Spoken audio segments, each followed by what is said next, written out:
Hello students, हम देख रहे थे पेमेंट ऑफ वेजेस एक्ट। ठीक है, इसका हम एक सेक्शन हमने छोड़ दिया था, सेक्शन 7। सेक्शन 7 इम्पॉर्टेंट है। डिडक्शन की बात करता है फ्रॉम वेज ऑफ एम्प्लॉय, कि एम्प्लॉय के वेज से जो डिडक्शन किए जा सकते हैं, यानी कि जो अप्रूव्ड है, अप्रूव्ड डिडक्शन वो कौन से हैं, वो ये डिडक्शन है को देख लेते हैं। पहले नंबर पर है फाइन, कोई फाइन, ठीक है। दूसरे नंबर पर एब्सेंस फ्रॉम ड्यूटी, ड्यूटी से वो कितने दिन एब्सेंट रहा, अनुपस्थित रहा, वो। तीसरा, ऐसे डैमेज और लॉस, किसका मतलब गुड्स, जो एंट्रस्ट किए गए थे एम्प्लॉय को, ठीक है, एम्प्लॉय को सुपुर्द किए गए सामान के डैमेज हो गया या लॉस, ऐसा कोई अगर एम्प्लॉय को कुछ चीज़ दी गई कि भाई आप संभाल कर रखना, उसको उसने लॉस कर दिया या उसमें डैमेज कर दिया, तो उसके लिए डिडक्शन किया जा सकता है। ठीक। चौथा, हाउसिंग एकोमोडेशन, जो हाउस से रिलेटेड सुविधाएं हैं उनको डिडक्ट किया जा सकता है। नेक्स्ट, रिकवरी ऑफ एडवांस, जो उसको एडवांस में दिया हुआ है, अग्रिम राशि जो दी गई है उसको रिकवर करने के लिए। और adjustment of over payment of wages, over payment of wages जो दिया है उसका एडजस्टमेंट करने के लिए। Next, recovery of loans, recovery of loan, loan ले रखा उसने, उसकी रिकवरी के लिए, इसके लिए वेलफेयर ऑफ एम्प्लॉय या और वेलफेयर ऑफ एम्प्लॉय के लिए, और जो क्या है अप्रूव्ड है बाय स्टेट गवर्नमेंट, ऐसा वो डिडक्शन किया जाता है। सब्सक्रिप्शन, ठीक है, to and for repayment of advances from any provident fund, PF मतलब प्रोविडेंट फंड, कहाँ से, प्रोविडेंट फंड से रीपेमेंट ऑफ एडवांस और सब्सक्रिप्शन।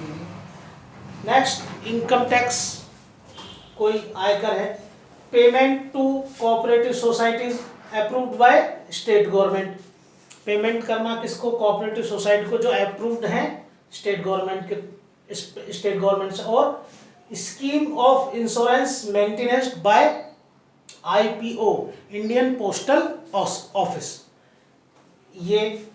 और नेक्स्ट, डिडक्शन, डिडक्शन कैसे, जिनको हमने लिखित में लिया है, रिटर्न ऑथराइजेशन लिए, किससे, एम्प्लॉय से, ठीक है, क्या, for payment of any premium of his LIP, life insurance policy, किसके लिए लिया, रिटर्न ऑथराइजेशन ले लिया है for payment of any premium, premium देना किसका, of life insurance policy, LIP, life insurance policy के लिए, ठीक है। और क्या करना, purchase of security, security purchase करने के लिए, ये डिडक्शन हमने राइटिंग में ले लिए थे। तो ये 9 तरीके के डिडक्शन है जो सेक्शन 7 में ये अप्रूव्ड हैं, इनको डिडक्ट किया जा सकता है।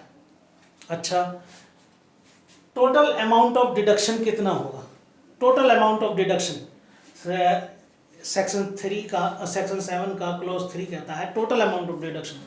कह रहा है कि किस चीज़ पर, तो कह रहा कि हमें करना है payment to cooperative societies, cooperative society की पेमेंट के लिए 70% ऑफ वेजेस, और अदर के लिए 50% ऑफ वेजेस, ठीक है, इतना। अब सेक्शन 15 की अगर हम बात करें, वो पेनल्टी की बात कर रहा है। पेनल्टी कितनी होगी, पेनल्टी किस चीज़ के लिए, कि भाई एम्प्लॉयर पे करेगा कंपनसेशन, कि उसने ये पेनल्टी ये नहीं काटी, कोई अलग तरीके से पेनल्टी ले ली, ठीक है, तो वो कंपनसेशन देगा कितना, जो डिडक्शन अमाउंट है, ये वाला डिडक्शन अमाउंट है ये, इसका 10 टाइम, 10 गुना, ठीक है। और साथ में यानी कि प्लस क्या, 1500 रुपये से 3,000 रुपये के बीच में, ठीक है। मान लीजिए उसने 500 रुपये गलत काटे, तो 500 रुपये का 10 गुना, 500 रुपये का 10 गुना कितना हो गया, 5,000 रुपये, ठीक है। और इसमें ये अमाउंट और जोड़ देना, डिडक्शन अमाउंट, ठीक है।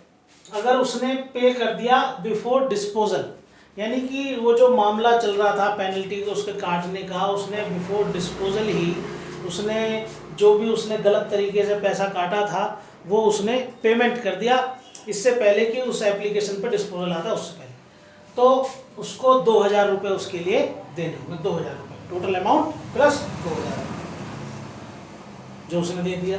अब कई बार ये होता, हमेशा ऐसा नहीं होता कि एम्प्लॉयर ही गड़बड़ करता है, कई बार एम्प्लॉय भी गड़बड़ कर देता है। एम्प्लॉय दुर्भावनापूर्वक यानी कि मैलिशियस क्लेम कर देता है, जानबूझ करके दुर्भावनापूर्वक कर रहा है, मैलिशियस क्लेम कर रहा है, तो ऐसी उसमें उस एम्प्लॉय को कितना रुपये पे करना पड़ेगा, 375 रुपीज़ उसको पे करना। ठीक है स्टूडेंट्स, तो ये आपका payment of wages act complete हुआ।